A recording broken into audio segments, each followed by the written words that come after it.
como las cámaras. Hola, muy buenos días. Siento llegar tan justita, pero aquí estoy. Bueno, en primer lugar, daros las gracias, sobre todo a la doctora Capelán, por volver a contar conmigo. Encantada de estar aquí compartiendo con vosotras un poquito de mis conocimientos. Yo creo que voy a dar respuesta a casi todas las preguntas que me ha enviado Luisa a lo largo de la charla. Si a pesar de eso queda alguna duda, tenéis alguna cosa que no os ha quedado clara o alguna pregunta que realmente penséis que no acaba de tener respuesta con las explicaciones que voy a dar a continuación, pues he estructurado la charla para que dure 1 horita y media o así, y luego tener pues media horita de tiempo para poder pues intercambiar opiniones, que me preguntéis. Bueno, pues empezamos, si os parece. La charla... a compartir pantalla. Perdón. Vale. Aquí, vale. No. Jo l'havia configurat aquí i ara fas a baix el botó de la presentació. ¿Cómo? ¿Aquí? Per allà a baix, a la dreta, a baix, No, aquí. l'últim, aquest.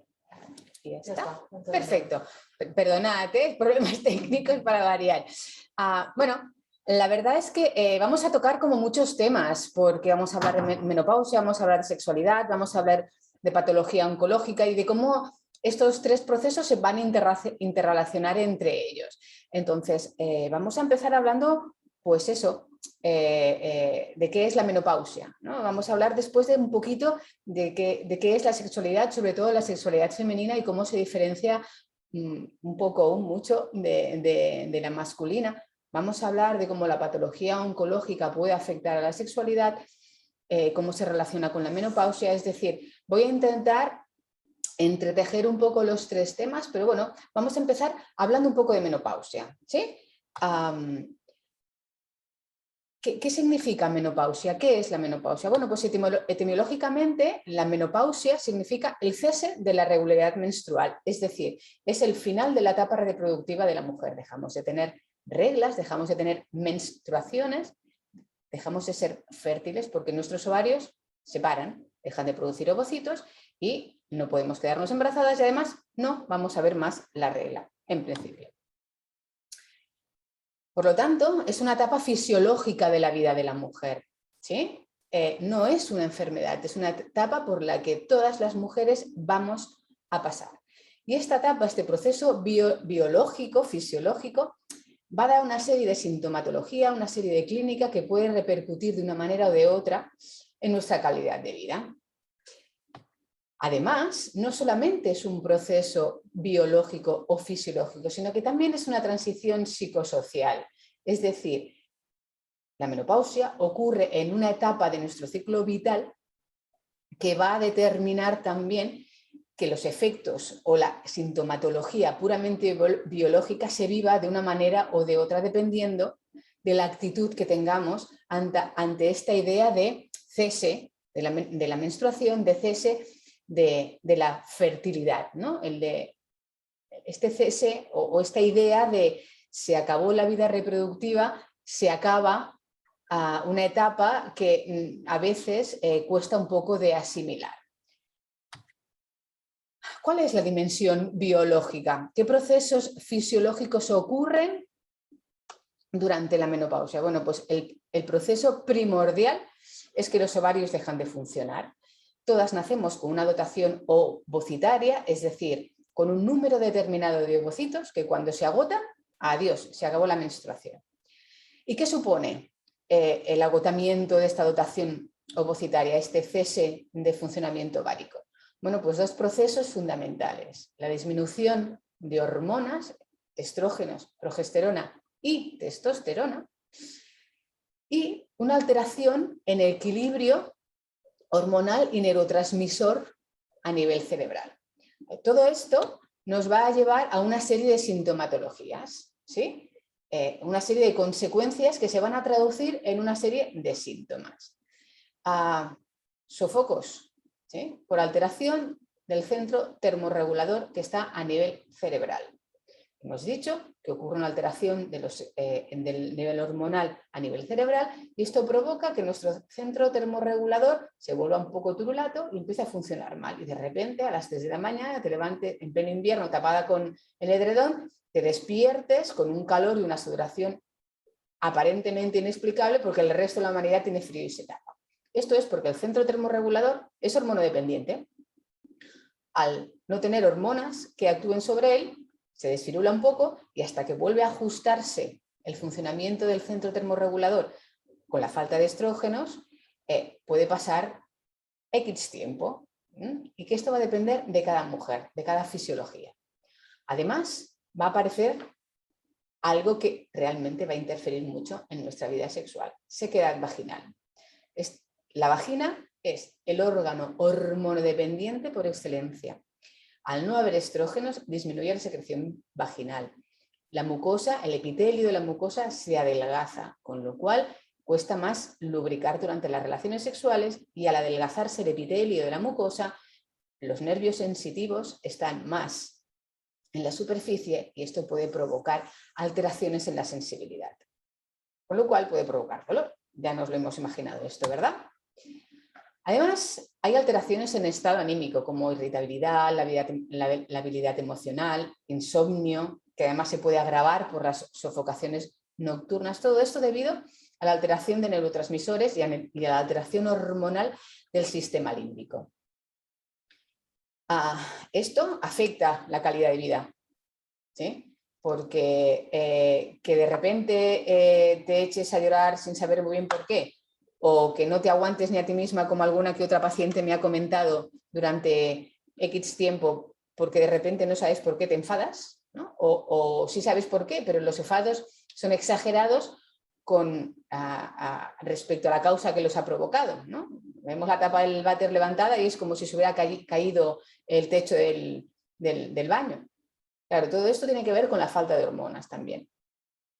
Y un último síntoma, quizá no tan relacionado con la sexualidad, pero que también es importante durante la menopausia, es la osteoporosis, por alteración de la remodelación ósea. Los estrógenos son los que nos ayudan a fijar el calcio en el hueso, y con la falta de los estrógenos, esta fijación disminuye hasta el punto que, si no hacemos algún tipo de tratamiento o no tenemos en cuenta ciertas medidas higiénico-dietéticas, puede llegar a la osteoporosis, que puede provocar fracturas patológicas. Además, hay una alteración en el metabolismo androgénico, es decir, todos estos síntomas que os he hablado hasta ahora son debidos sobre todo a la falta de estrógenos, pero hemos dicho que el cese del funcionamiento ovárico provoca falta de estrógenos y también disminución importante de la testosterona, que es el andrógeno principal. ¿Y qué ocurre cuando disminuye la testosterona? Bueno, pues la testosterona es la hormona de la fuerza, del bienestar, disminuye la sensación del bienestar. Además, es la hormona del deseo, ¿sí? Por eso veremos más adelante que los hombres tienen mucho más deseo que nosotras, porque tienen muchísima más testosterona que nosotras. Con lo cual se puede alterar la esfera sexual. Se pierde vello púbico y además tenemos sensación de falta de energía. Son sintomatologías que pueden ocurrir o pueden agravar, ¿no?, dificultar nuestra calidad de vida durante la menopausia. Hemos dicho que además de una dimensión biológica, la menopausia tiene una dimensión psicosocial, es decir, durante la menopausia, coincidiendo con la menopausia, hay ciertos procesos vitales que pueden interferir en este proceso biológico de una manera positiva o de una manera negativa. La gran mayoría, depende de cómo los vivas, van a ser de forma negativa. Independencia de los hijos, ¿no? Lo que antes se llamaba el síndrome del nido vacío. Hoy en día los polluelos vuelan tan tarde que a veces esto de que se vayan de casa pues es algo positivo, dependiendo del tipo de relación que tú como madre hayas creado con tus hijos. Pero además es este efecto bisagra. Estamos en una edad en la que dejamos de cuidar de los hijos, se hacen mayores, son ancianos y empiezan a tener problemas de salud y hay que hacer de cuidadores de los padres. Dejamos de cuidar de los hijos, pero entramos en un proceso de cuidado a los más mayores. Además, evidentemente, podemos vernos afectadas con diferentes patologías. A medida que vamos haciéndonos mayores es más probable tener según qué enfermedades. Con lo cual la menopausia puede coincidir, pues, y muchas veces puede ser un factor desencadenante en muchas mujeres de aumento de la tensión arterial, de debut de una diabetes, de aumento del colesterol, y todo esto tampoco nos ayuda a sentirnos bien. Cuando empiezan a hacerte muchos diagnósticos, ¿no? Te empiezas a sentir enferma y eso tampoco ayuda a nivel emocional a tener una buena calidad de vida. Pero no todo es negativo, ¿sí? La menopausia llega a una edad de madurez en la que nos replanteamos muchas situaciones, tanto a nivel profesional como a nivel personal, con lo cual es un momento de revalorización de nosotras mismas como mujeres, nos empoderamos, ¿no? Valoramos cosas a los 50 que a lo mejor a los 20 no valorábamos igual. Pero también a las que tenemos pareja o las que tienen pareja, puede influir el hecho de perderla o de que nuestra pareja también sea diagnosticada de ciertas patologías o incluso pueda llegar a sufrir alguna disfunción sexual. Con lo cual, vemos que la menopausia no solamente es un proceso biológico, sino que también es un proceso psicoemocional y también es un proceso social. El hecho de dejar de tener menstruaciones ha sido vivido durante mucho tiempo como un signo de vejez, ¿no? Las abuelas están menopáusicas, sí, pero que estés menopáusica no significa que seas una abuela.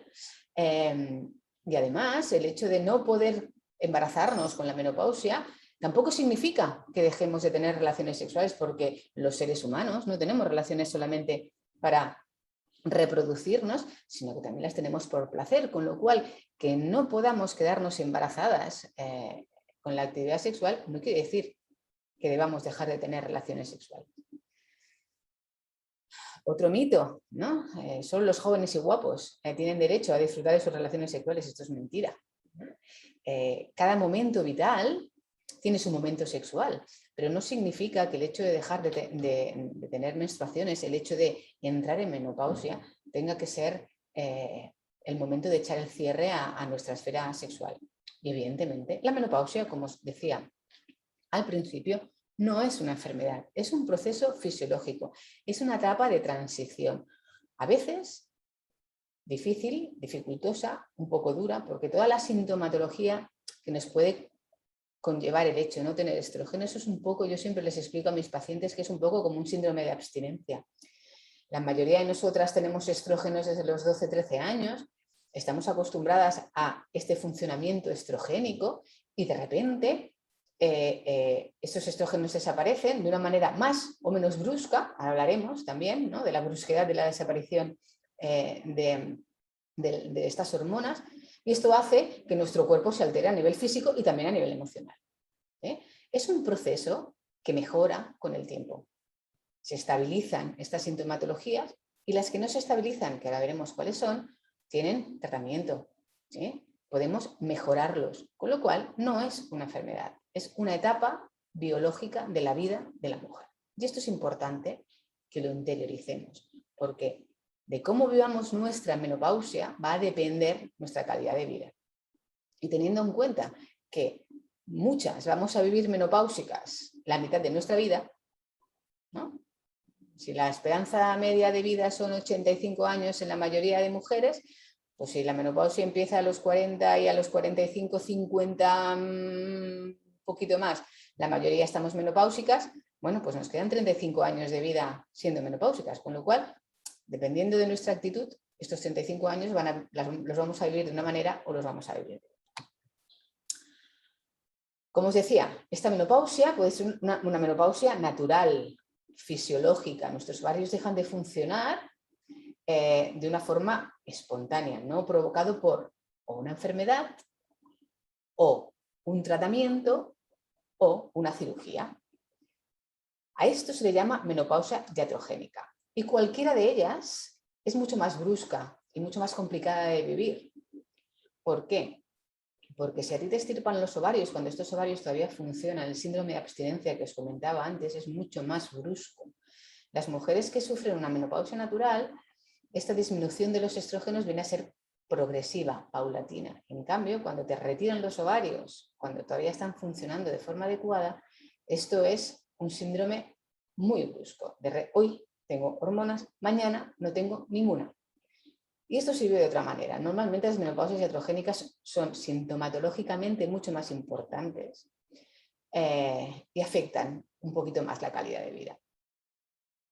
No solamente por retirarte los ovarios o por extirparte los ovarios, sino también las menopausias inducidas por medicación, como seguramente puede ser muchos de vuestros casos. Entonces, aquellas pacientes que tienen un cáncer hormonodependiente, ya sea de mama o de otro tipo, que les provocan una menopausia iatrogénica medicamentosa, es decir, le dan un medicamento para que los ovarios dejen de funcionar, pues les pasa exactamente lo mismo que si hubieran sido sometidas a una extirpación ovárica. El ovario deja de funcionar de forma brusca y toda esta sintomatología suele ser mucho más severa y suele ser más difícil acostumbrarse a esto. ¿De acuerdo? Con todo y con esto, ya os he dicho que hay muchos de estos síntomas que podemos tratar. La mayoría de pacientes menopáusicas, naturales o iatrogénicas, sin cáncer hormonodependiente, el tratamiento de elección sería una sustitución hormonal. Dar las hormonas que faltan para mejorar la sintomatología que la falta de estas hormonas está provocando. Si la paciente o el médico no cree necesario esta terapia hormonal sustitutiva, la segunda línea sería la fitoterapia, la mayoría de veces con fitoestrógenos, que en el caso de pacientes con cáncer hormonodependientes también están total y absolutamente prohibidos. Bueno, entonces aquellas pacientes con menopausia iatrogénica debido a que han sufrido una patología oncológica hormonodependiente, ¿no van a poder tratar sus síntomas debidos a la menopausia? Pues no, hay otros tratamientos que podemos utilizar, evidentemente. Ni son tan efectivos, ni son tan rápidos y además no existe uno que sirva para todos. Pero tenemos diferentes sustancias que nos pueden ayudar a tratar los diferentes síntomas que provoca la menopausia. Para las sofocaciones, este producto. Hay otros, pero a mí este me gusta mucho porque es totalmente natural, no lleva nada de fitoestrógenos, es extracto de polen y la dosificación es la que veis aquí, 2 comprimidos al día durante como mínimo 2 meses.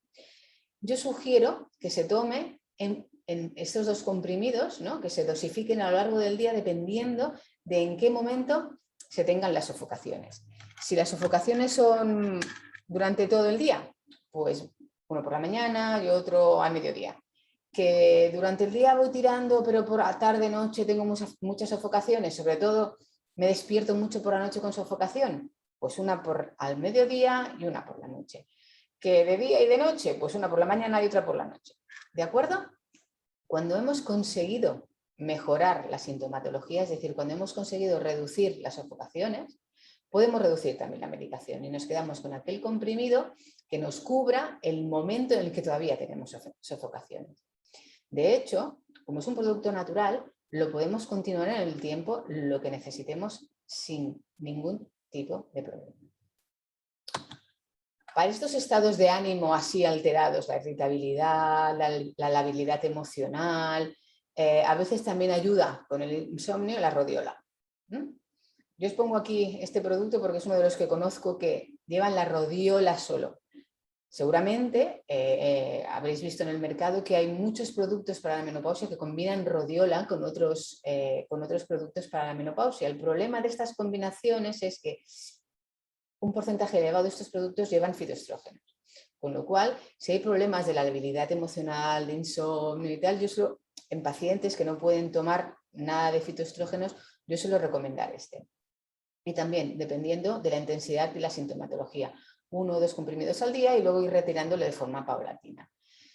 La rodiola, a nivel cerebral, a nivel del estado de ánimo, tiene una acción equiparable, no exactamente igual, pero a la que podría tener la fluoxetina, los inhibidores de la recaptación de serotonina, que son los antidepresivos que se dan para las alteraciones del estado de ánimo, para mejorar el humor, con lo cual la efectividad y el buen funcionamiento es bastante aceptable.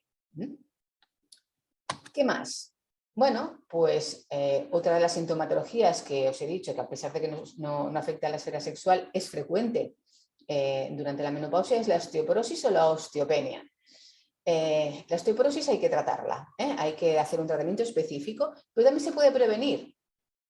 Y la manera de prevenir esta osteoporosis, o cuando ya tenemos una leve pérdida de la densidad de la masa ósea, que es lo que llamamos osteopenia, con estas herramientas que os doy aquí, pues podemos intentar mejorar la osteopenia e intentar evitar lo máximo posible la osteoporosis y el hecho de tener que iniciar otro tratamiento más en nuestras vidas. Y algo tan sencillo como, evidentemente, dosificar la vitamina D. Vivimos en un país mediterráneo muy soleadito y la falta de vitamina D es una epidemia porque quien más que menos sale a la calle con un factor protector puesto en la cara. En verano vamos a tomar el sol y el miedo al melanoma, al cáncer de piel, nos hace protegernos muy bien protegidos, con lo cual bloqueamos la fabricación de la vitamina D a través de la exposición solar, con lo cual es importante ver qué cantidad de vitamina D tenemos. ¿Por qué? Porque la vitamina D es lo que nos va a permitir absorber el calcio. Si no tenemos vitamina D, por mucho calcio que tomemos, no lo vamos a absorber y no vamos a solucionar el problema de osteopenia. Si estamos en veranito, una de las sugerencias que yo le doy a mis pacientes es los primeros 20 minutos de exposición al sol no te pongas protector y luego te pones, y solamente esos 20 minutitos pues ya es suficiente como para fabricar vitamina D. En invierno, las que os gusta cuidaros la cara y os ponéis cremas hidratantes, pues la mayoría de cremas hidratantes llevan un factor protector solar, con lo cual o nos ponemos la crema hidratante cuando salgamos del trabajo o por la noche y durante el día llevamos la cara limpia, sino tampoco conseguimos una buena exposición solar y una buena fabricación de vitamina D. Evidentemente, los productos que más calcio tienen son los lácteos, con lo cual se recomienda aumentar la ingesta de productos lácteos en la alimentación, pero no son los únicos para aquellas intolerantes, para aquellas que no gusta la leche, ni los quesos, ni los yogures. Los frutos secos tienen calcio, las semillas tienen calcio, las verduras de hoja verde tienen calcio. Y hoy, doctor Google, ¿no?, nos informa de muchísimas cosas.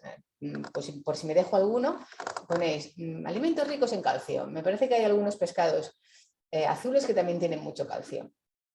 Con lo cual, aumentar la ingesta de calcio con la dieta es relativamente sencillo. Con lo cual, suplementar de calcio solamente cuando realmente hay una osteoporosis muy importante.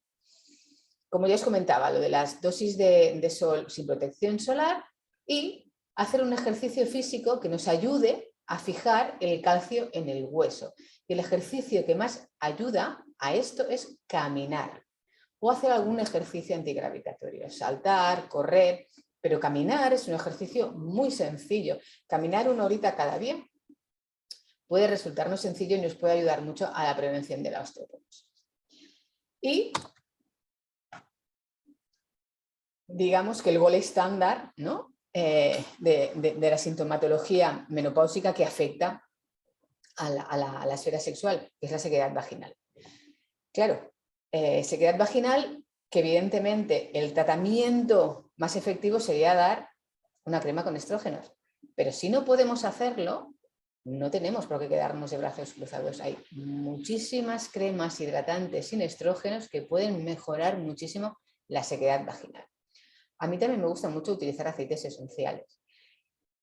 No podemos olvidarnos de que aunque mantengamos la vagina bien hidratada y bien trófica, a veces es necesario suplementar durante la actividad sexual con algún tipo de lubricante, que ahora hablaremos también. Y probióticos. ¿Probióticos por qué? Porque las vaginas hipoestrogénicas tienden a atender la flora bacteriana muy alterada debido a la falta de estrógenos. Esto es como una especie de círculo vicioso. Y a veces mejorando esta flora vaginal también mejora la calidad de la vagina y mejora en general el trofismo de la mucosa. Cremas hidratantes. La gran mayoría a base de ácido hialurónico. Muchos estudios han demostrado su elevada eficacia Y además es un tratamiento seguro y efectivo cuando no podemos tratar con estrógeno. Y además a mí me gusta mucho utilizar productos con centella asiática. La centella asiática tiene una acción cicatrizante y regeneradora de la mucosa, con lo cual, al no poder utilizar el estrógeno, utilizar un producto que supla un poco este funcionamiento del estrógeno, que lo que hace es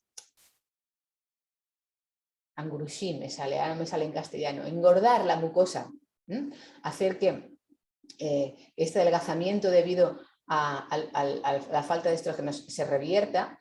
Bueno, pues la centella asiática puede suplir esto regenerando la capa más superficial, que también nos ayuda, ¿de acuerdo?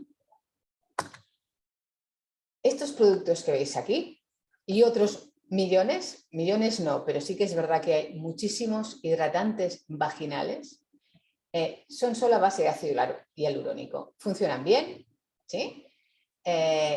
Además de en gel, ahora mismo también los podemos encontrar en óvulos, con lo cual, para aquellas pacientes que la introducción de cánulas vaginales les incomoden, prefieren el óvulo porque es más sencillo, tenemos un amplio abanico de posibilidades. Y estos son los que llevan centella asiática. Los dos productos de arriba, el Melagin y el Mubagin, son geles con cánula y la cecatritina son ovulitos. Yo estos, en el caso de pacientes que no pueden utilizar estrógenos, los utilizo mucho porque la centella asiática, yo os digo, soy una gran fan, una gran foro. Y además, ya os he dicho que me gustan mucho los aceites esenciales. Realmente, casi cualquier tipo de aceite se puede utilizar como hidratante, siempre y cuando no sea muy ácido. El que veis aquí es el aceite de Pompeya, que cada vez se utiliza más y seguramente muchas de vosotras lo conoceréis. Esa base de caléndula, también lleva árbol del té, con lo cual también actúa un poco de antiséptico. Tiene un olor bastante agradable, con lo cual esto también ayuda, porque si lo que te pones a diario no te gusta, ¿no? Esto es un producto cosmético, con lo cual estás satisfecha con el producto que utilizas, es como las cremas de la cara. Te ayuda a continuar el tratamiento, ¿no? Te ayuda a la adherencia al tratamiento. El aceite de caléndula puro rebajado con aceite de almendra dulces también lo utilizo mucho en aquellas pacientes con dolor, con sequedad, y que la sequedad les ha provocado mucho prurito, mucho escozor, porque la caléndula es un calmante natural. Y el hecho de, además de hidratar, ¿no?, calmar esta sensación de escozor que podemos llegar a tener debido al adelgazamiento, como os decía antes, de la mucosa, y que estos nervios estén más en la superficie, el roce moleste, pues la caléndula nos puede ayudar mucho. Y este último es la rosa de mosqueta. La rosa de mosqueta, como muchos de vosotras sabréis, también tiene un poder cicatrizante bastante importante y regenerador. Es un poco como la centella asiática, pero en aceite. Yo también suelo utilizarlo bastante. Manteca de karité, aceite de coco, aceite de espino blanco, cualquier aceite de baja densidad y de baja acidez se puede utilizar como hidratante, como emoliente de los genitales e incluso como lubricantes. Como lubricantes, esto que os pongo aquí son todos de base acuosa. La base acuosa va muy bien cuando no se necesita.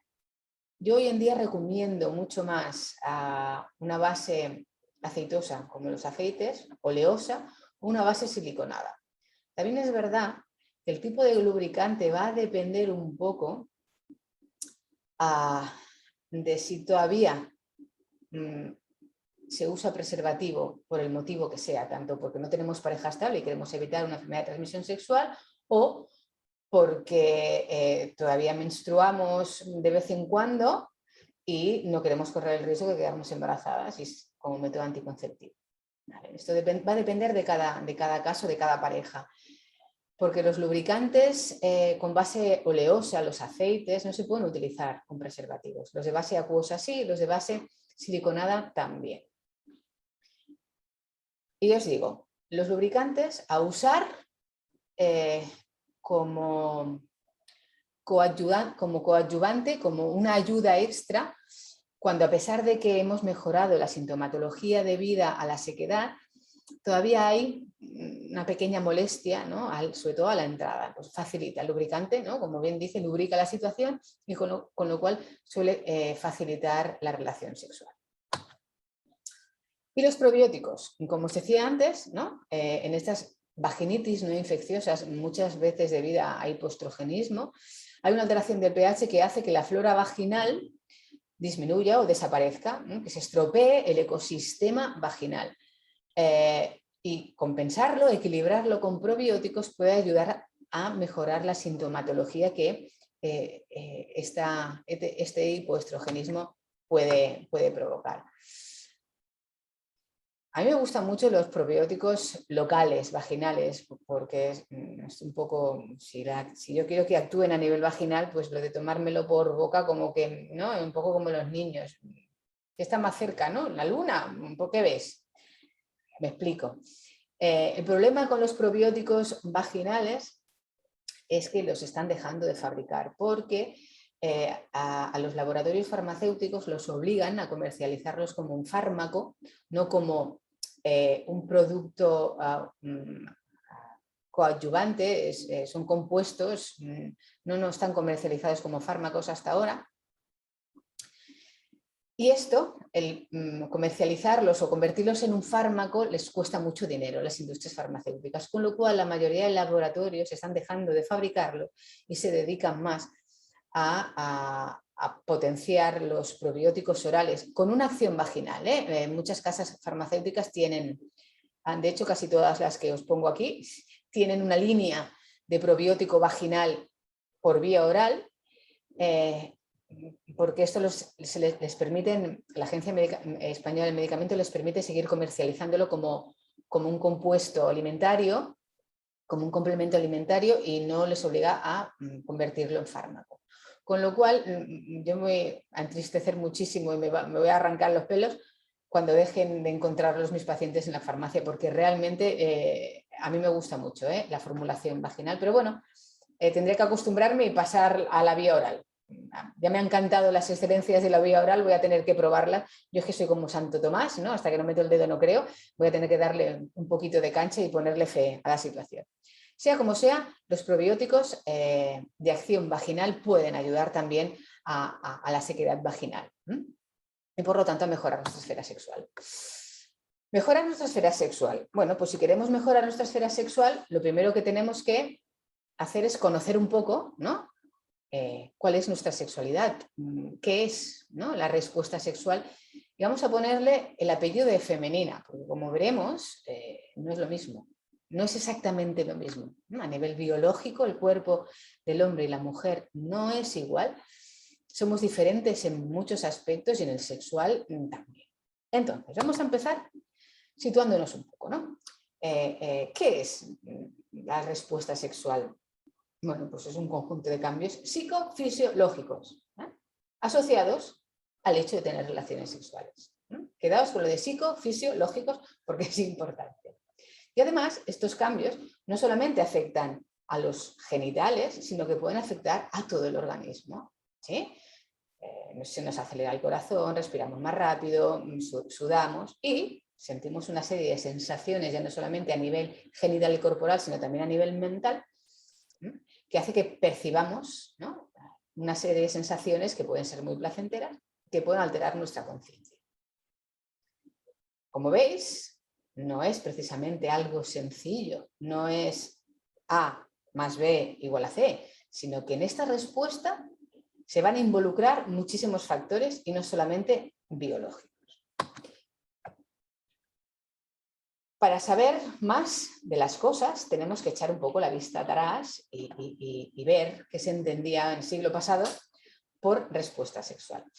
Estos señores que veis en la foto son Master y Johnson, que podemos decir que son los papás de la sexología clínica moderna, que hicieron muchísimos estudios y que fueron los primeros en plantear un modelo de respuesta sexual humana. Y en este modelo era un modelo lineal, que es esta imagen que tenéis aquí, esta curva, en la que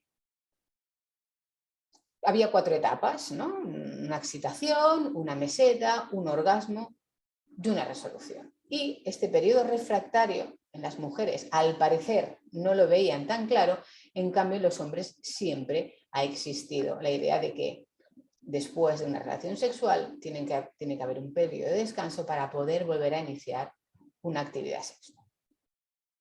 Como veis, aquí sí que era A más B más D igual a D, ¿sí? Era algo lineal, que una etapa precedía a la otra siempre, o después de una etapa siempre venía la otra, y era algo como muy, lineal, ¿no? O sea, esto de modelo lineal le quedaba muy bien.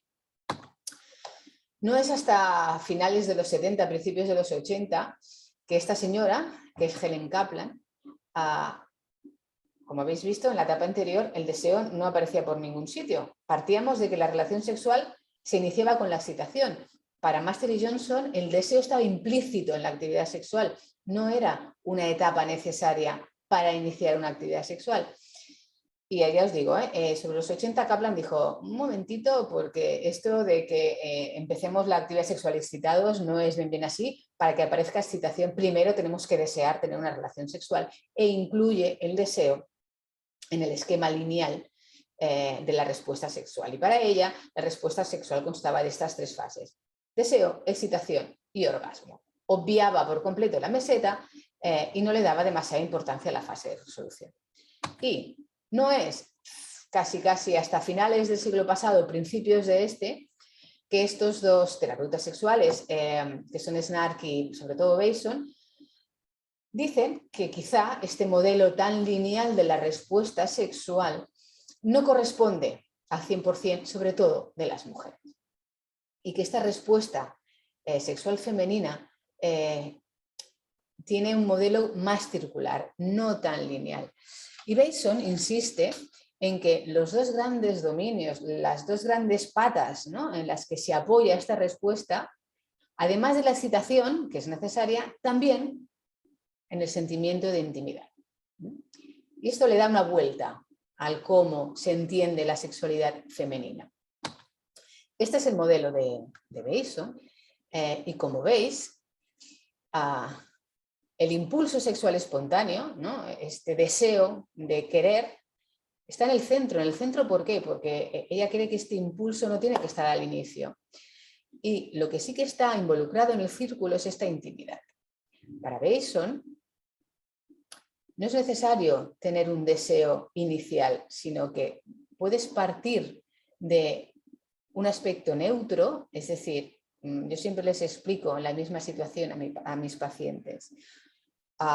Yo en estos momentos estoy en el sofá viendo la tele tranquilamente, no pienso ni deseo sexo. Llega mi compañero que tiene un tipo de respuesta diferente, que tiene más deseo, se sienta a mi lado, me acaricia. Estímulo sexual. Esta caricia a mí me excita, aparece el deseo, tenemos una actividad sexual satisfactoria a nivel físico y a nivel emocional, y esto aumenta el vínculo de intimidad que yo ya tengo con mi pareja. Es decir, el hecho de tener este vínculo de intimidad y de confianza en la pareja estable es lo que Bason aporta a esta respuesta sexual. Sin el deseo previo, yo puedo entrar a tener una actividad sexual partiendo de un inicio diferente al del modelo de Master y Johnson. Bason defiende este carácter emocional de la respuesta sexual, es decir, que no solo partimos del deseo biológico, sino que hay otro tipo de deseo más emocional que también tiene un peso importante en la respuesta sexual. Además, avanzamos un poco más, ¿sí? A estas ideas de Bason se les añade un nuevo modelo, que ahora veremos, que además de integrar los modelos clásicos, tanto lineal como circular, incluye la importancia del hábito. ¿Por qué es importante el hábito? Bueno, porque de este hábito va a depender el cómo nosotros vivimos nuestra sexualidad. Esto tan complejo, con tantos colores y tantos circulitos y cuadraditos, no es más lo que hoy en día se entiende como modelo de la erótica femenina. Como veis, nada que ver con la respuesta lineal de Master y Johnson, y tiene más aportación que la respuesta circular de Bason, que también es importante. Y como veis, aquí hay muchos factores que influyen, no solamente lo emocional y lo biológico, sino también dónde y cómo estamos viviendo esta sexualidad. Y esto es algo muy importante. ¿Por qué? Porque esto es lo que va a propiciar este proceso de erotización, que es ni más ni menos nuestro crecimiento sexual. ¿Sí? Vamos a vivir una sexualidad de una manera o de otra dependiendo de cómo nos eroticemos. Y el proceso de erotización no es más que un proceso a través del cual nuestra mente le da una significación erótica a diferentes estímulos, tanto físicos como emocionales, como mentales. Y esto va a generar una gestión a través de la cual nosotros, nosotras, a través de los años, vamos a erotizar diferentes estímulos, no solamente durante la infancia, porque ya durante la infancia hacemos este proceso de erotización, sino a lo largo de toda nuestra vida, porque la sexualidad es un ser vivo que, como nosotras, va evolucionando a lo largo de nuestra existencia. Y esta gestión, este proceso de erotización va a crear un hábito erótico, una manera de vivir nuestra sexualidad.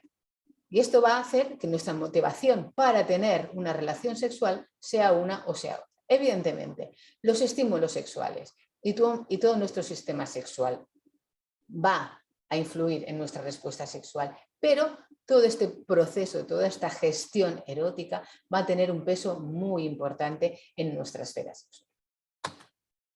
Con lo cual, ¿qué nos cabe por deducir? Que la sexualidad es un concepto biopsicosocial, que evidentemente va a tener un conductor biológico importante, que si se altera o se estropea va a dificultar nuestra esfera sexual, va a tener un conductor hormonal, va a tener un conductor cerebral, pero va también a tener un contexto psicosocial muy importante. Y ves que pongo psicosocial, porque no solamente lo psicológico, sino cómo nosotros nos vivimos en sociedad, y la sociedad en la que vivimos va a influir en cómo vivimos nuestra sexualidad. Para Bateson, como os decía antes, existen dos tipos de deseo. El deseo evolutivo, aquel instintivo, aquel que podemos comparar con el hambre, con las ganas de comer, me apetece y voy a buscarlo. Y el otro más reactivo, que en aquel momento, como os explicaba antes, no me apetece, pero si viene alguien y me estimula, es un poco como la comida. Pues yo ahora mismo no tengo hambre y no me levantaría a la nevera por una manzana, pero si viene alguien con un pastelito de chocolate, pues a lo mejor me lo pienso y me como el pastelito. ¿Sí? Así es como funcionan, de esta manera reactiva, un porcentaje muy elevado de pacientes que llevan una relación de larga evolución. No quiere decir que de vez en cuando no tengamos ese deseo evolutivo, y no quiere decir que en ninguna etapa de nuestra vida no hayamos tenido o no vayamos a volver a tener deseo evolutivo, ¿sí? Pero este deseo evolutivo es el que más se vehicula por lo biológico, es el que más se vehicula por la testosterona. Y cuando hay déficit hormonal es el primero que desaparece. Pero podemos mantener el otro y podemos aprender a reactivarlo. Fisher fue un estudioso, investigador canadiense, que se involucró mucho en el estudio de cómo tenemos relaciones sexuales y cómo el sexo, cómo vivimos el sexo, y en esto del hábito sexual. Y dijo que el sexo se comporta al revés que la mayoría de necesidades biológicas. Si tenemos mucha hambre, cuanta más hambre tenemos, más ganas de comer. En cambio, el sexo es al revés, ¿sí? El sexo se condiciona, es decir, nosotros nos acostumbramos a tener la cantidad de sexo que le damos a nuestro cuerpo, ¿sí? No funciona como otras apetencias físicas. Si le damos poco sexo, se acostumbra a tener poco sexo. Si aumentamos la frecuencia sexual, también se acostumbra a tener más frecuencia sexual. Con lo cual, el hábito sexual es algo que podemos regular tanto a la baja como a la alza, ¿sí? Podemos potenciar este hábito sexual, porque nuestro cerebro se comporta con el sexo un poco como con algún otro tipo de droga, ¿sí? Se activan los mismos mecanismos cerebrales cuando consumimos según qué tipo de drogas recreativas que cuando tenemos relaciones sexuales satisfactorias. E igual que con las drogas recreativas, cuanto más sexo consumimos, más queremos consumir. Cuando nos deshabituamos del sexo, podemos llegar a prescindir de él. ¿Sí? Con lo cual, tener clara esta idea es importante. ¿Por qué? Porque si sabemos que provocando esta necesidad conseguiremos tener más ganas, pues una de las maneras de conseguir más deseo es inicialmente obligar un poco, ¿no?, a nuestro cerebro a necesitar tener relaciones sexuales. De esto hablaremos en unos minutitos. Como os decía antes, el conductor biológico del deseo, tanto en hombres como en mujeres, es la testosterona. La testosterona tiene un hándicap y es que no tenemos la misma cantidad de testosterona nosotras que ellos. Para que os hagáis una idea, una chica de 20 años en su apogeo hormonal no tiene ni la mitad, debe de una cuarta parte de la testosterona que tiene un chico de la misma edad. Si a esta chica le ponemos 20 años y empezamos a hacer que sus ovarios no funcionen bien, la testosterona disminuye a más de la 10ª parte, con lo cual la diferencia a nivel hormonal de testosterona entre hombres y mujeres se agrava con la edad. ¿Por qué? Porque las mujeres tenemos un declive importante a partir de los 40 en producción hormonal y ellos mantienen su producción de testosterona prácticamente hasta que se mueren. Con lo cual os podéis imaginar la diferencia en cuanto a deseo. Si con 20 años existe diferencia, con 40 empieza a notarse más, a partir de los 60 la diferencia es abismal porque ellos continúan teniendo el mismo deseo. No quiere decir que sigan manteniendo la misma presión de frecuencia, porque al fin y al cabo también tienen 60 años.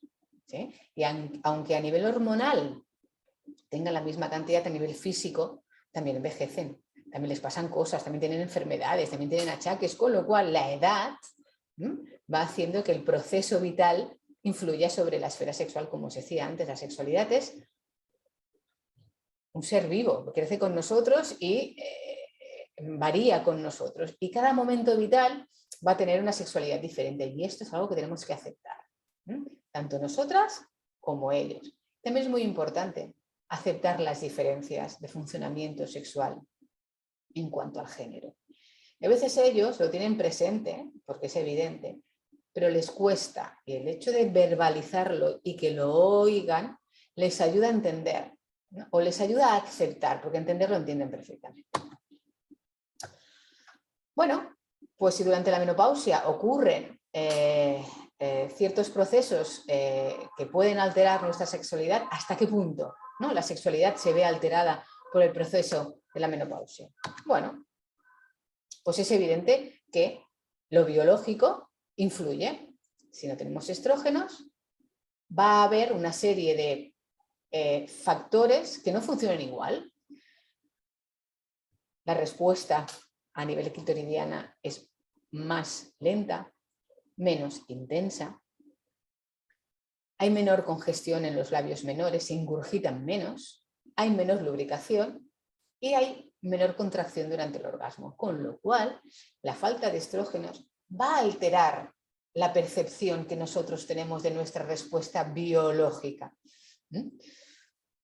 Muchas de mis pacientes menopáusicas, no necesariamente con un cáncer de mama, sino con una menopausia fisiológica natural, comentan todas estas situaciones, ¿no? Es que no siento lo mismo, es que me cuesta más excitarme, es que la lubricación no es la de antes, incluso el orgasmo, tengo una sensación de que el placer no es el mismo. Todo eso es debido a la falta de estrógenos, ¿sí? ¿Se puede mejorar? Sí. ¿Podremos volver a tener la misma situación que teníamos con 20 años? No, porque ellos tampoco, ¿de acuerdo? El proceso de aceptación es importante. El envejecimiento nos afecta a todos. El problema de la menopausia es que es un proceso como muy abrupto, por muy paulatino que sea, ¿sí? Ellos van variando su esfera sexual de una manera mucho más lenta que nosotros. Nosotras, ya os digo, la menopausia puede ser un antes y un después. No significa que tengamos que dejar de tener relaciones sexuales, pero sí tenemos que aceptar que la sexualidad no va a ser la de los 20 años. Y esto es muy importante, porque tener expectativas realistas nos ayuda a tener mayor satisfacción y menos frustración. Además, estos cambios fisiológicos, ¿no?, que afectan la sexualidad van a estar influenciados o van a estar influidos por cómo nosotros nos vivamos en esta situación, ¿no? Lo que os decía antes de la esfera más psicosocial, ¿no? Y a veces los prejuicios que tenemos con respecto al tema de la menopausia y de la sexualidad van a afectar mucho más que no lo puramente biológico, como os comentaba. De todas formas, sí que es verdad que muchas pacientes menopáusicas tienen problemas de dolor durante las relaciones sexuales y tienen problemas de deseo, debido a la afectación biológica y a lo que esto puede afectar o no su dimensión psicosocial. Además, de una manera o de otra, puede afectarse toda la esfera sexual. ¿Por qué? Porque como la respuesta es muy circular, cuando se afecta uno de los dominios, ¿sí?, una de las parcelitas, puede afectarse todas las demás. Si tenemos dolor porque hay sequedad, evidentemente nos va a costar más excitarnos, porque si hay dolor la excitación es más difícil. Si nos cuesta excitarnos porque tenemos dolor, nos va a costar mucho más obtener placer. Si nos cuesta obtener placer, pues evidentemente la satisfacción no va a ser la misma, con lo cual el deseo va a disminuir y no nos va a apetecer tener relaciones sexuales, porque si encima de tener dolor no obtenemos el placer que obteníamos, evidentemente vamos a evitarlas todo lo que podamos. Y además hay que ver cómo la situación de la esfera sexual de la mujer menopáusica puede afectar en el varón y cómo esta afectación del varón puede perjudicar todavía más, ¿no?, en la afectación de la esfera sexual.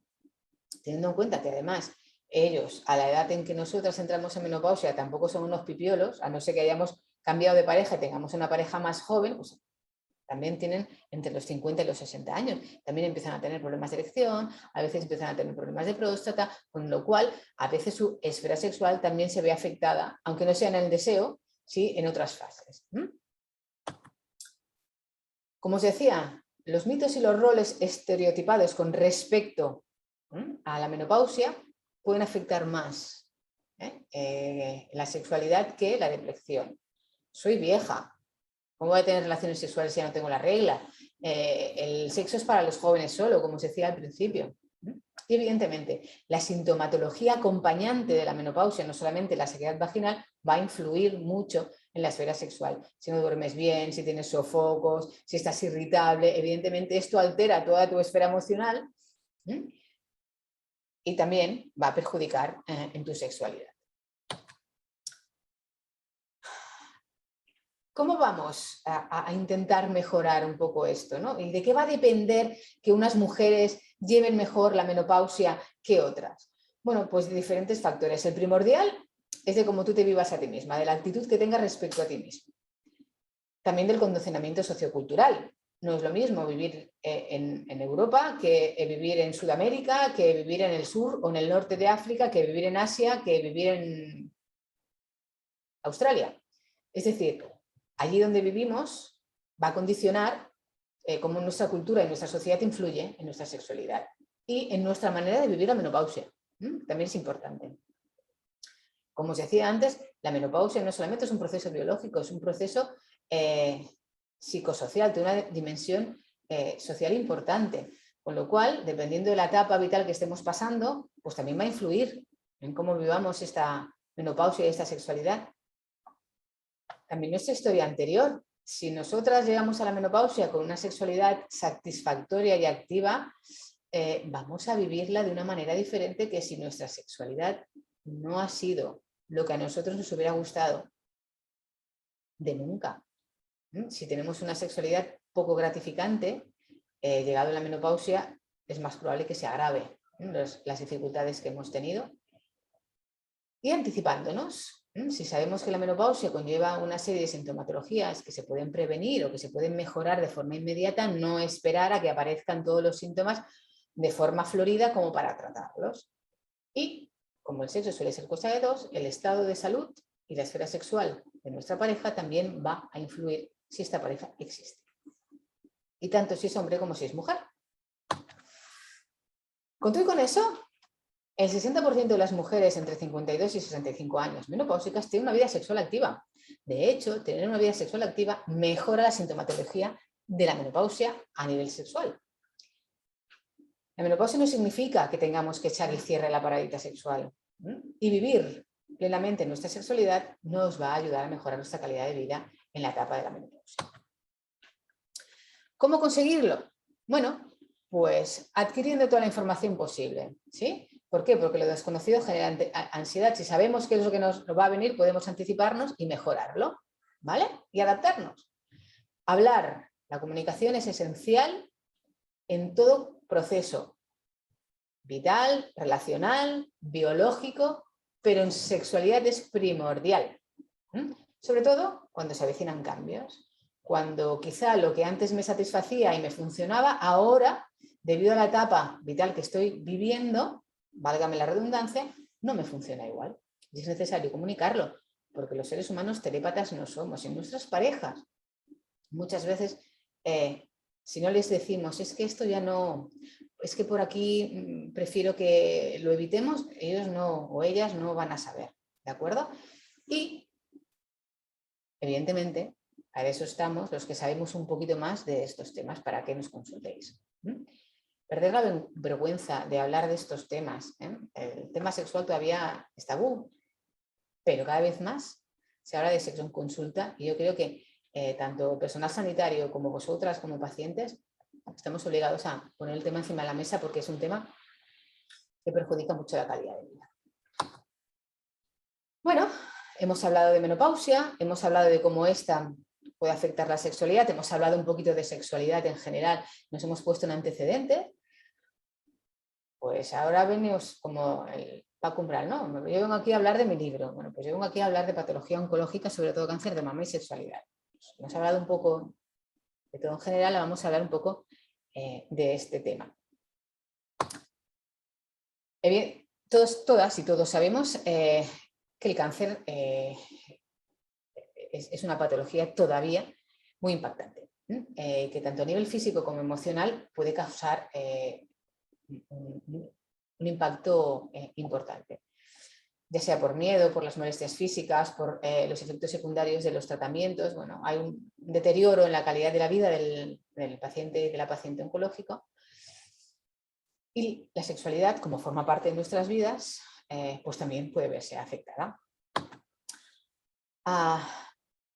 Yo creo que casi cualquier paciente oncológica o oncológico, dependiendo del tipo de tratamiento que sufra o al que tenga que someterse, va a ver afectada su vida sexual. Pero, evidentemente, aquellos procesos oncológicos que afecten directamente a la feminidad, en este caso, o a la masculinidad en el caso de ellos, afectan evidentemente mucho más a la esfera sexual. Y el cáncer de mama, digamos que es el gold standard en esto. ¿Por qué?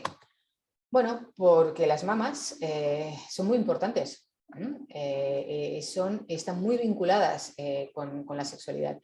Son un signo de belleza, de feminidad, de sexualidad, de maternidad. Es un signo erótico por excelencia. De hecho, nos preocupamos por nuestros pechos desde la adolescencia, desde que salen, si salen, no salen, si son más grandes, si son más pequeños, si están más para arriba, más para abajo, hasta que nos hacemos mayores, ¿no? Que intentamos mantenerlos como a nosotras nos gustan, ¿sí? Es decir, son un factor de preocupación durante toda la vida. Si además se ven alteradas, ¿no? Todavía más. Porque además de alterar la percepción que tenemos en nuestra imagen corporal, atentan directamente contra nuestra feminidad y contra nuestro erotismo. Con lo cual, el cáncer de mama es un cáncer que afecta mucho a la sexualidad. Pues si afecta tanto a la sexualidad, ¿por qué no se habla de sexualidad a las pacientes con cáncer de mama? Bueno, diferentes factores se han propuesto, ¿no? La falta de tiempo, evidentemente en la consulta del oncólogo y en la consulta de enfermería, pues muchas veces lo que es primordial, pero bueno, salvar la vida de nuestros pacientes y alargar la supervivencia es muy importante, pero ya que alargamos la supervivencia, darles calidad de vida en esta supervivencia, pues también es importante. Con lo cual, Lo de la falta de tiempo cada vez es menos escuchado. ¿Que es un tema tabú? Bueno, es cierto. Hablar de sexo todavía nos cuesta mucho en general, ¿no? Tanto al personal sanitario como a los pacientes. Yo creo que vosotras, en este caso, vais un pasito por delante del personal sanitario, supongo que porque vivís la situación, pero yo creo que, sobre todo las mujeres, habéis roto una lanza en cuanto a hablar de sexo en las consultas y a mí me parece estupendo y tengo que felicitaros por ello. Y otra de las excusas es que, bueno, el cáncer de mama afecta a mayores de 50 años, perdona, mayores de 50 años, ni que fuéramos ancianas, ¿no? Y además no es cierto, porque cada vez más, por desgracia, el cáncer de mama afecta a pacientes jóvenes, y aunque no lo hiciera, 50 años hoy en día es una mujer joven, porque si vivimos hasta los 85, tenemos 35 años por delante para vivir nuestra sexualidad de forma gratificante dependiendo de cómo vivamos nuestro proceso oncológico. Sí que es cierto que no es un tema importante en el momento del diagnóstico, no lo es, en el momento del diagnóstico es importante tratar la enfermedad lo antes posible y lo mejor posible, pero una vez superado el diagnóstico y el tratamiento es un tema que deberíamos de poner encima de la mesa. Y esta última está más que desfasada, porque yo creo que cada vez más el tema se pone encima de la mesa por parte de las pacientes y a mí me entusiasma esto. ¿Cuáles son las causas de la alteración de la esfera sexual en pacientes oncológicas? Muchas. Multifactoriales. Psicológicas, evidentemente, como decíamos antes, el impacto psicológico del diagnóstico va a influir en la sexualidad, pero de este tipo de cáncer, de casi cualquier otro. Los cambios en la imagen corporal, porque comentábamos antes de la importancia de los pechos como elemento erógeno, los cambios en la relación de pareja, pero ya no solamente en este tipo de cáncer, sino en cualquiera. El hecho de cambio de roles cuando estamos enfermos, cuando un miembro de la pareja está enfermo, es muy importante en cómo altera la dinámica de la relación. Y luego los cambios asociados a los tratamientos específicos, dependiendo del tipo de cirugía, si se somete a esa radioterapia o no, la quimioterapia, los tratamientos endocrinos, si hay que hacer algún tratamiento coadyuvante para mejorar el estado anímico, todo esto, porque los ansiolíticos y los antidepresivos también son fármacos que influyen muchísimo en la esfera sexual. Evidentemente todo esto, como veis, como os decía, puede alterar a la esfera sexual. Con lo cual, las alteraciones sexuales son comunes en pacientes con cáncer de mama y además tienen una prevalencia muy elevada. ¿Por qué? Porque la mayoría de vosotras os someten a tratamientos que os provocan una menopausia iatrogénica. Como ya hemos hablado de la menopausia iatrogénica, pues no vamos a incidir más, pero evidentemente toda la sintomatología de la menopausia que afecta a la esfera sexual va a ser más grave en este tipo de menopausia que en una menopausia fisiológica, como se decía al principio. Los síntomas relacionados con la supresión estrogénica ya los hemos comentado durante la menopausia, pero os recuerdo, la atrofia urogenital, la sequedad vaginal, y esto va a provocar dolor en las relaciones sexuales, que es la dispareunia, dolor coital, va a provocar disminución de la libido y a veces va a provocar también lo que se llama el síndrome genitourinario del hipostrogenismo o de la menopausia, que puede cursar con incontinencia de orina, pérdidas de orina, sensación de malestar al orinar y muchas veces una clínica que puede imitar mucho a las infecciones de orina, pero sin infección de orina. Con lo cual también perjudica la esfera sexual porque si tú tienes incomodidad, tienes que ir frecuentemente a hacer pis, tienes sensación de que se te va a escapar la orina en cualquier momento, pues tu actividad sexual también se va a ver afectada. Cambios en la relación de pareja, como os comentaba. Bueno, ante este tipo de diagnósticos a veces cuando hay problemas de comunicación estos se agravan. Puede haber un efecto sobreprotector, ¿no? El efecto sobreprotector no siempre es del miembro sano de la pareja, porque a veces cuando estamos enfermas y sufrimos, lo que intentamos es proteger al otro de nuestro sufrimiento, no comunicamos nuestras emociones y todavía empeoramos más este distanciamiento emocional con nuestra pareja. Muchas veces pasa al revés, necesitamos más atención debido a que nos sentimos emocionalmente inestables y además físicamente más incapacitadas y no recibimos esta atención, con lo cual esto nos puede afectar mucho. problemas para adaptarnos a la nueva situación vital, porque este tipo de diagnósticos y de tratamientos pueden plantearnos una actitud diferente, ¿no? ante nuestra vida. La falta de información, yo creo que eso cada vez es menos, porque vuestros oncólogos, vuestras enfermeras, el personal sanitario que tenéis a vuestro alrededor, yo creo que cada vez os informan más y mejor y os hacen partícipes de todos vuestros procesos.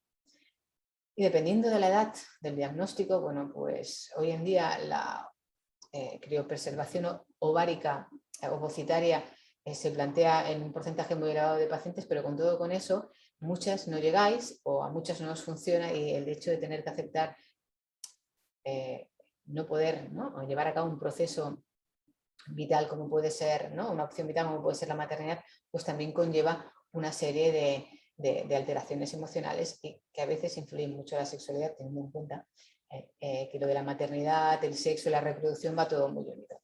Además, tenemos que entender, y eso seguramente vosotros y vuestros oncólogos lo entienden mucho mejor que yo, que la enfermedad oncológica no solamente tiene una dimensión física, sino que tiene una dimensión psicosocial muy importante.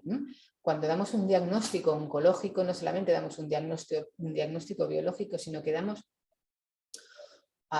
un diagnóstico de cambio en tu ciclo vital. Con lo cual esto afecta. Esto afecta mucho. Y esto afecta al paciente y afecta a su entorno, porque el paciente no es un ente aislado que vive en lo alto de una montaña, solito, la paciente en este caso, sino que vive en un entorno familiar, tiene padres, tiene hijos, tiene pareja, y estos diagnósticos, estos tratamientos y estos cambios, ¿no? En los procesos vitales, pues no solamente le afectan a él, sino que afectan a todo su entorno. Y esto es muy importante de tenerlo en cuenta porque, como os he dicho antes, la sexualidad también es un proceso biopsicosocial, ¿no? Con lo cual también se va a ver muy afectada no solamente en lo biológico, sino en lo psicosocial. Además, la relación de pareja es una de las relaciones más complicadas que establecemos los seres humanos. Para que funcione medianamente necesita 3 pilares importantes, ¿no? Que son estos 3 que aparecen aquí en estos dibujitos tan bonitos, ¿no? Un buen diálogo y una buena comunicación, empatía e inteligencia emocional y apoyo mutuo. Esto es importante en cualquier relación de pareja. Y cuando nos hacen un diagnóstico como el oncológico, es primordial que funcione, porque si uno de estos cojea, la relación muchas veces se va al garete. Para grabarlo, ¿no? Dentro de esta relación de pareja, que no es precisamente algo fácil ni llevadero, incluimos la sexualidad, porque evidentemente el sexo es cosa de dos. Y una cosa va de la mano de la otra. Si nuestra relación sexual cojea, va a cojear nuestra relación de pareja. Si nuestra relación de pareja cojea, va a cojear también nuestra relación sexual. Y a esto, para más, ¿no? Para todavía rizar más el rizo, tenemos que añadirle lo que comentábamos antes de las diferencias de género en todos los sentidos, en el biológico y en el afectivo. Porque no solamente funcionamos diferente a nivel biológico, sino que a nivel de afectividad, hombres y mujeres funcionamos de manera diferente. Y esto tenemos que aceptarlo y entenderlo. Como os decía, el sexo suele ser cosa de dos, también puede ser cosa de uno o cosa de más, ¿no? Pero habitualmente suele ser cosa de pareja. Con lo cual, nuestras dificultades sexuales van a afectar a la sexualidad y a la calidad sexual de nuestra pareja. Y esto es importante. ¿Por qué? Porque es importante involucrar a la pareja en los temas sexuales, ¿sí? Es importante involucrarlo en cualquier tipo de tema que tenga que ver con nuestra vida, pero en la sexualidad mucho más. ¿Por qué? Porque si la pareja tiene información de lo que le ocurre a nivel sexual a la persona que tiene el problema sexual, va a entender mejor, ¿sí? Va a poder apoyar mejor a la pareja. Con lo cual, yo siempre intento abordar los temas sexuales en pareja. Como os decía antes, y como podéis un poco deducir, ¿no? Las dos disfunciones sexuales más frecuentes en pacientes con cáncer de mama son el dolor y el bajo deseo. Además, cuando hay dolor, hay una importante repercusión, como os decía antes, en toda la esfera sexual. ¿Por qué? Porque cuando hay dolor, anticipamos este dolor, con lo cual, si tenemos miedo nos disminuye la excitación, no podemos obtener orgasmo y se deteriora la satisfacción sexual. ¿Y por qué disminuye la excitación? Bueno, porque ante el miedo al dolor tenemos una experiencia de distracción cognitiva. ¿Qué significa esto? Que en vez de estar pendientes en lo que nos están haciendo, en disfrutar, en excitarnos y pasárnoslo bien, estamos pendientes de ahora me va a doler y ahora me va a escocer y luego voy a tener un dolor insoportable. Claro, estos pensamientos no nos dejan excitarnos porque no son excitatorios, al revés, son inhibitorios, ¿sí? Claro, si no podemos excitarnos porque tenemos una distracción, no estamos concentradas en excitarnos, no podemos tener placer, aumenta la tensión muscular y aumenta el dolor. Porque cuando tensamos la zona pélvica, aumenta el dolor. Y vuelta a empezar. Esto es un círculo. Las mujeres somos todas muy circulares en estos aspectos. Con lo cual se va a ver afectada toda la esfera sexual. Esto significa que vamos a tener que conformarnos, perdonad, te voy a beber, y no es vino.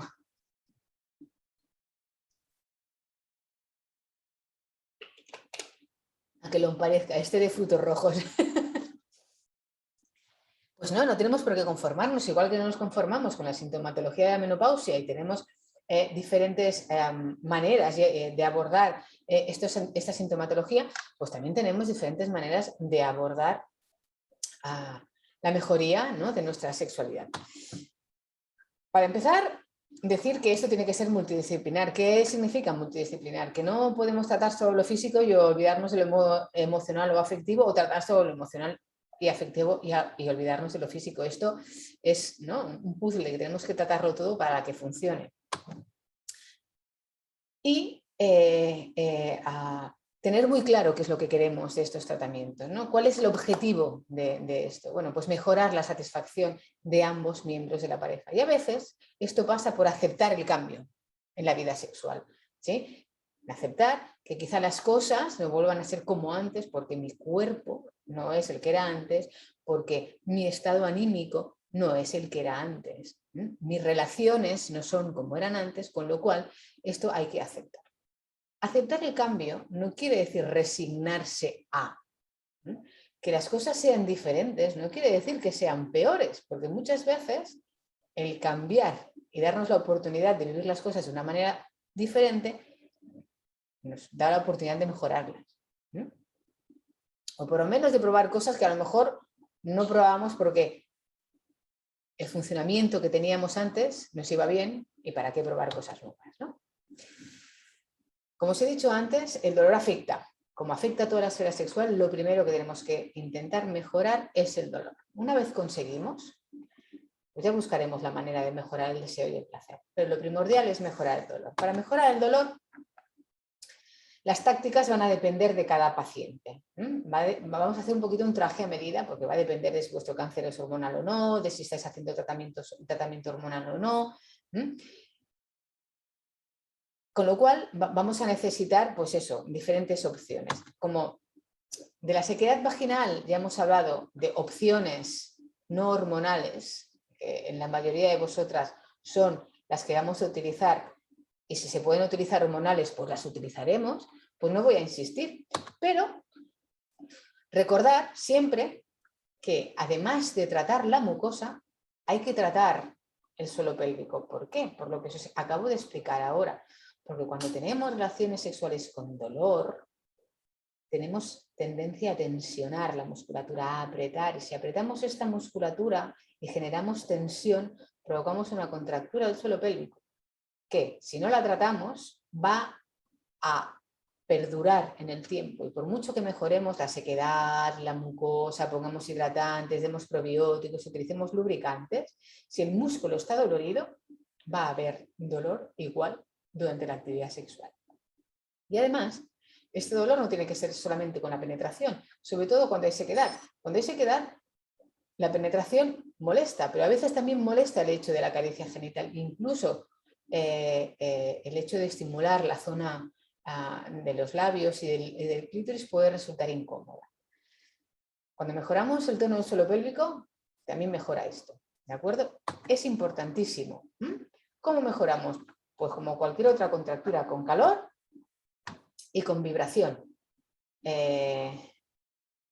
Y si esto no funciona, al fisioterapeuta especialista en suelo pélvico. Yo suelo explicaros casi siempre cómo utilizar el calor y la vibración. Ahora hay unos masajeadores personales, ya no especializados con una vibración específica para mejorar el suelo pélvico, a pesar de que siguen pareciendo un juguete. La vibración es específica para la mejoría de la contractura muscular. Cambios posturales. Los cambios posturales nos ayudan a mejorar el dolor y muchas veces también nos ayudan con la aceptación de cómo nos vemos ahora, ¿no? Con nuestra alteración de imagen. A veces cuando hemos sufrido una mastectomía, a pesar de que tengamos reconstrucción, vivimos de una manera diferente, nos vemos diferentes, con lo cual a veces retomar la actividad sexual cara a cara con nuestra pareja nos cuesta. Bueno, pues en una posición coital en la que no necesariamente nos sintamos tan expuestas, pues podemos mejorar esta situación, podemos sentirnos más tranquilas y relajadas y podemos mantener una actividad sexual más satisfactoria. Si hemos conseguido mejorar el dolor, ¿no?, con todas estas estrategias, pues vamos a intentar mejorar también el placer. Para el placer, tratamientos farmacológicos no existen y en vuestro caso los pocos que hay casi no se pueden utilizar porque todos, a pesar de no tener ningún componente hormonal, sí que tienen un mecanismo de acción que puede alterar las hormonas, con lo cual los oncólogos, con muy buen criterio, no me dejan utilizarlos. Con lo que tiramos de otro tipo de terapias. Otro tipo de terapias como el asesoramiento sexual, dar información, clarificar ideas, hablar sobre sexo, nos ayuda a vivir el sexo de una manera diferente. Y es la herramienta más básica porque vivimos en una sociedad muy sexualizada, pero de sexo, de sexualidad, se habla poco. Hablamos mucho de relaciones sexuales, pero de lo que es la sexualidad en sí, de lo mucho que comporta más allá del coito, pocas veces. Con lo cual a veces dando información ya mejoras mucho. Y dándole permiso, ¿no?, a la paciente a que hable de los temas que le preocupan a nivel sexual también. Y sentando a la pareja y explicando según qué procesos biológicos de su mujer que están afectando a su sexualidad también. Con lo cual, informar, hablar de sexo con nuestras pacientes nos ayuda mucho a mejorar la actividad sexual. El autoconocimiento. Hoy en día, cada vez menos, pero todavía, las mujeres tenemos una gran desconocida entre las piernas, que es nuestra vulva.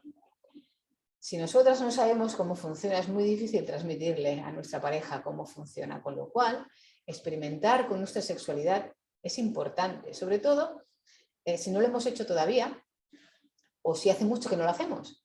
¿Por qué? Porque los procesos que hemos vivido quizá hayan alterado el cómo nos vivimos a nosotras mismas en cuanto a sensibilidad. Y a veces explorándonos primero nosotras podemos transmitirle después al otro los cambios, ¿no? Pues mira, es que a mí me gustaba mucho que me tocaras aquí, pero ahora me toco y veo que no, y en cambio me he tocado en este otro lado y ostras, como que me gusta, probemos por aquí, ¿sí? El autoconocimiento es básico, con lo cual yo tengo una compañera encantadora que dice que la masturbación es la herramienta básica del terapeuta sexual. Indicar masturbaciones a todos puede salvar la sexualidad de nuestros pacientes. Pero más aparte, sí que es importante el hecho de saber cuál es nuestro funcionamiento sexual, sobre todo cuando ha habido un proceso que haya podido alterarlo. Si no nos hemos conocido, conocernos, y si nos hemos conocido, volvernos a conocer por si acaso, no está nunca de más. Además, romper mitos y tabúes a nivel sexual. Por desgracia, los que nos dedicamos a medicina sexual trabajamos mucho para romper estos mitos, pero nos van cayendo unos y van apareciendo otros, ¿no? Porque hay algunos que ya tenemos superados y van apareciendo nuevos. La sexualidad es algo muy social y como algo muy social es imposible que la sociedad no la influya. En mitos y leyendas urbanas sobre sexo van a haber y seguirán habiendo toda la vida. Los hay que son ciertos y los hay que son mentiras catedralicias. Entonces, los terapeutas sexuales, la gente que se dedica a la medicina sexual, estamos en la obligación constante de poner realidad, ¿no?, a a la sexualidad y informaros realmente de vuestro funcionamiento. Cuantas más ideas preconcebidas tengamos con respecto al sexo, más restrictivo va a ser nuestra vida sexual. Con lo cual, un open mind, una apertura mental, siempre va bien, sobre todo cuando hay ciertas dificultades. Todavía vivimos en una sociedad muy coitocrática, muy centrada en el coito. El coito es igual a sexo y no siempre es así.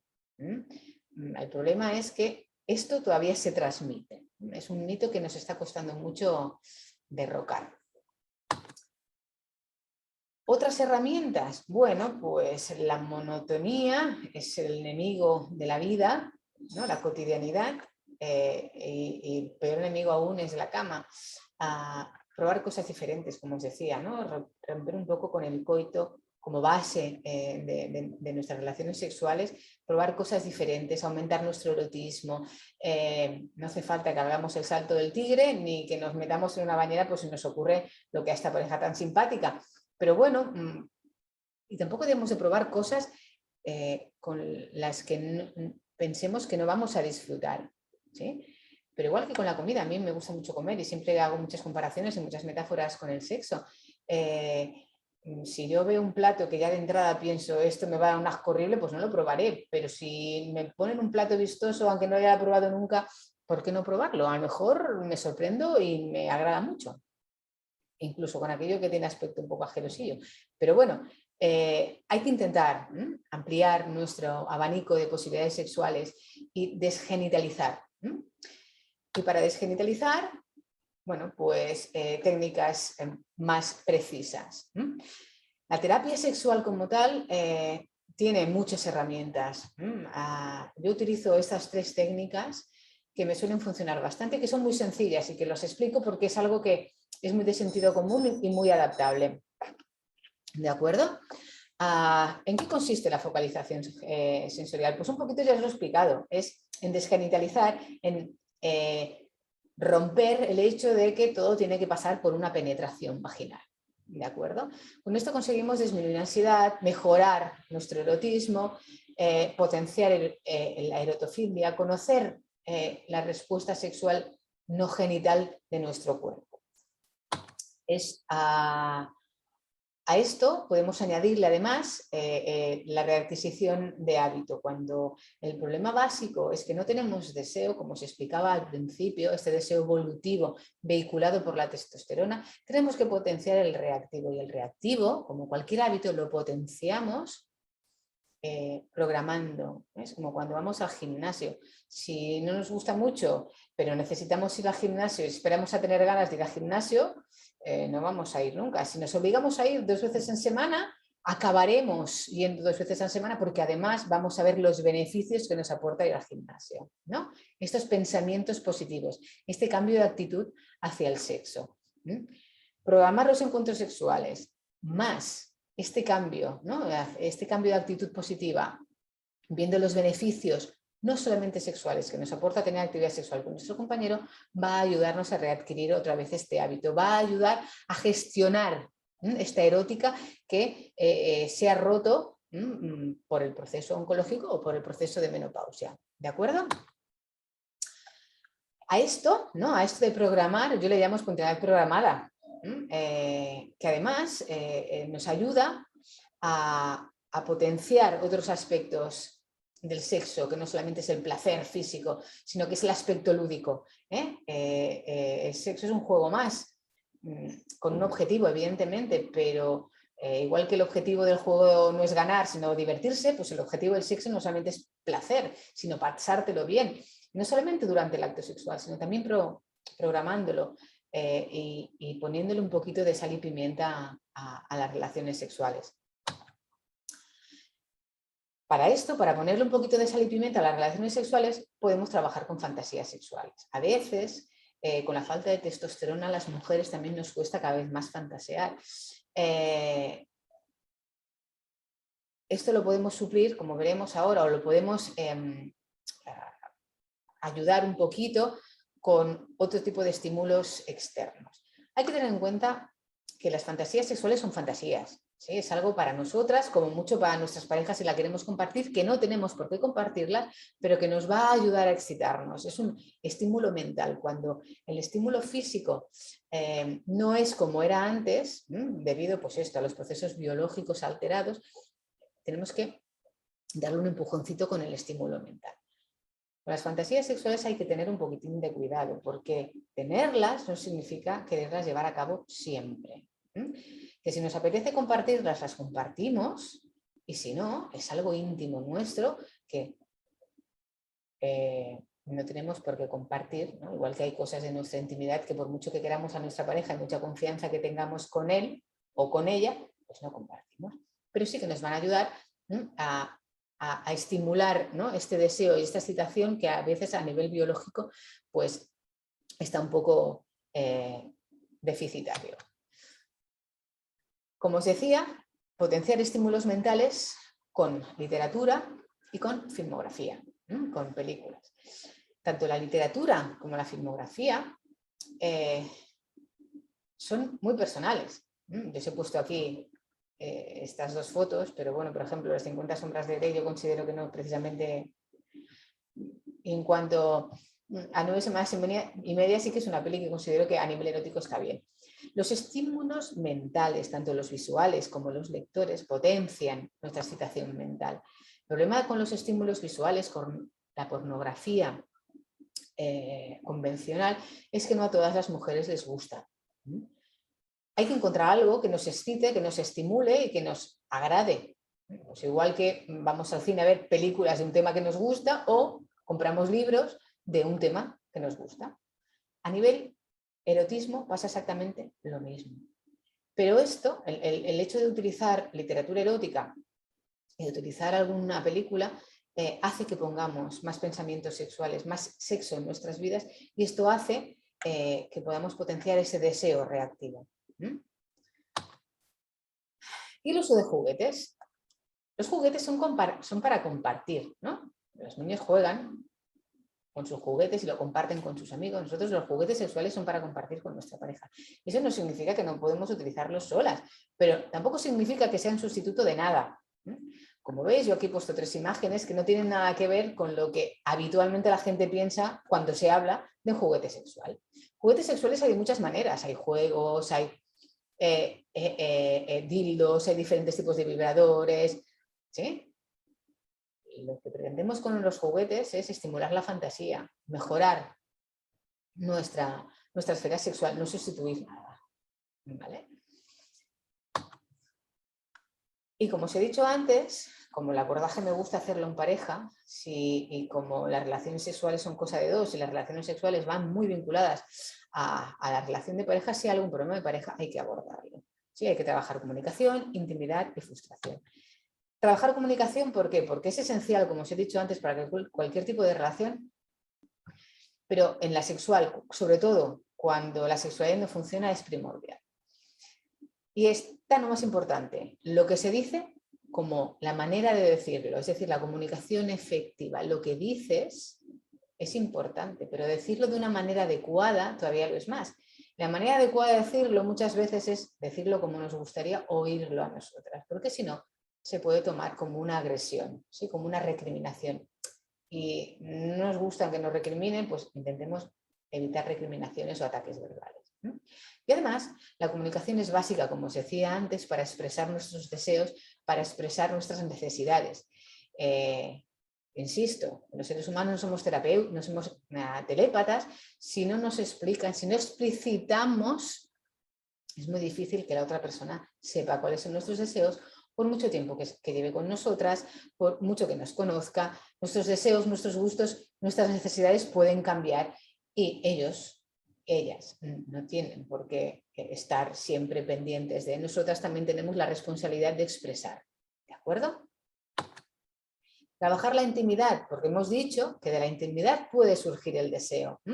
Bueno, pues para que de esta intimidad surja el deseo, pues tenemos que crear un clima de respeto y confianza, tenemos que tener esa sensación de apoyo mutuo y tenemos que compartir algo más que el sexo, porque si acompañamos el sexo de otro aspecto lúdico que tengamos en común, nos va a resultar mucho más sencillo lo de la readquisición de hábitos, como os comentaba antes. Y es importantísimo trabajar la frustración. La frustración no nos gusta a nadie y nos va a llevar a una insatisfacción constante. Para trabajar la frustración tenemos que tener expectativas realistas con respecto a lo que queremos de nuestra sexualidad y en la situación en la que estamos viviendo, es importantísimo. Tenemos que aprender a relativizar situaciones, a darle la importancia y la gravedad justa y necesaria a lo que estamos viviendo y cómo lo estamos viviendo, y a veces pasa por cambiar objetivos, como os decía antes, en la terapia sexual. Además, en vuestro caso, es importante que os volváis a vivir, ¿no?, en cuanto a imagen corporal de una forma lo más satisfactoria posible. Y esto pasa por trabajar autoestima. Querernos a nosotras mismas tal y como estamos ahora es muy importante, porque tenemos relaciones sexuales con nuestro cuerpo. Y si vivimos nuestro cuerpo de una manera inadecuada, no vamos a ser capaces de compartirlo. Y a veces, cuando una cosa se estropea, podemos mejorarla, ¿no?, potenciando otras cosas buenas de nuestro físico y muchas veces de nuestra personalidad. En fin, yo creo que he hecho un compendio bastante importante. Creo que he respondido casi todas las preguntas que Luisa me envió en su momento. Todavía tenemos 20-25 minutitos, si queréis, para abrir el turno de preguntas. Yo hasta aquí lo que os quería explicar sobre menopausia, sexualidad, patología oncológica y sexualidad. En fin, a vuestra disposición. Pues muchísimas gracias, Mónica. La verdad es que no podía ser más completa, la presentación. Vale. Me está diciendo Mireia que si dejas de compartir la presentación, nos podrán ver y paramos ya la grabación para que puedan ir haciendo preguntas, ¿vale?